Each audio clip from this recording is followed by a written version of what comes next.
Thanks, Greg. For more on this, let's bring in former DHS senior advisor and former Secret Service agent Charles Marino. Good to see you, Charles. You know, Acting Director Rowe, thank you, brought forward this stunning admission of complacency on the ground in Butler, PA.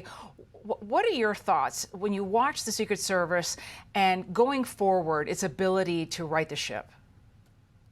Yeah, I think what this means is gone are the days of the cookie cutter approaches to protection based on title. For example, former presidents like Trump get this set amount of resources. Those days are over in this dynamic threat environment. Now the Secret Service, speaking of this paradigm shift that the acting director described yesterday, means that they actually have to resource to the threat level for each of their protectees. This is a dynamic threat environment that requires the Secret Service to be just as dynamic in the security plans that they put together, the staffing that they provide, including state and local law enforcement, the technologies they use, and the communication systems that they put in place.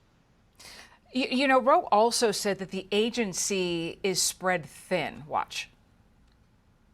While we can do this, it is certainly, we are burning through a lot of assets and resources. And that's the argument that we've been trying to show. This isn't some pie in the sky trying to say, hey, we want this now. We are not capitalizing on a crisis. We are showing the math. We have finite resources, and we are stretching those resources to their maximum right now. You know, Charles, resources covers a lot of ground. Is he talking about recruitment, retention, training? What did you hear? Well, he's talking about all of that. The first thing that he needs to do to Congress is prove that he's managing the resources that the agency has effectively and efficiently. That's first. If he can do that, Congress will support him.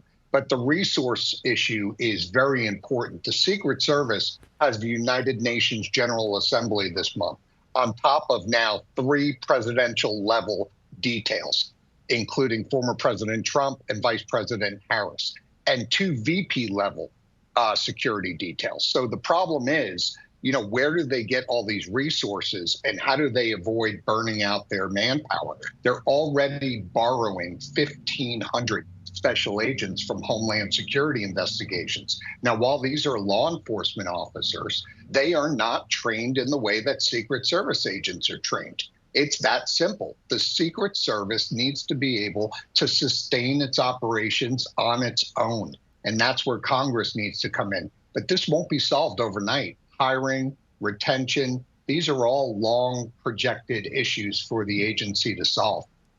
You know, and we saw the House pass this Enhanced Presidential Security Act, but then which also like level sets the level of protection for presidential candidates as well, and vice presidential candidates. But then we find out from Rowe that actually Trump already had elevated security status when the second assassination attempt happened in Florida. So what are we supposed to make of that? So even if there are more resources on there, if he already had that level of protection and then this happened.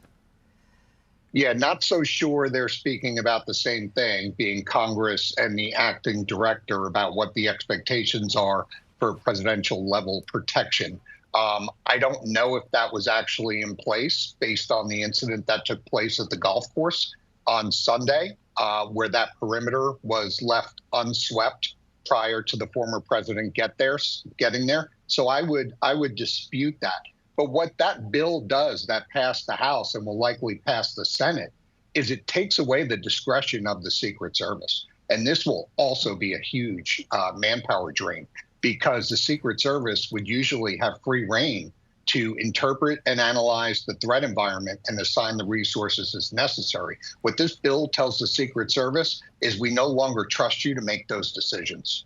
No, well, interesting. I mean, when you talk about resources and manpower, how long do you think it will take for the Secret Service, honestly, to get where it needs to be?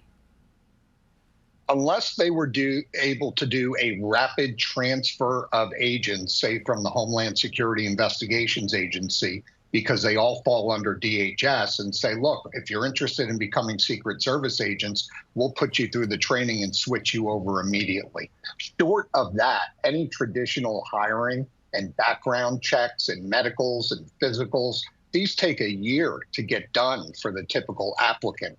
So we're talking about over a year or two to get to where they need to be.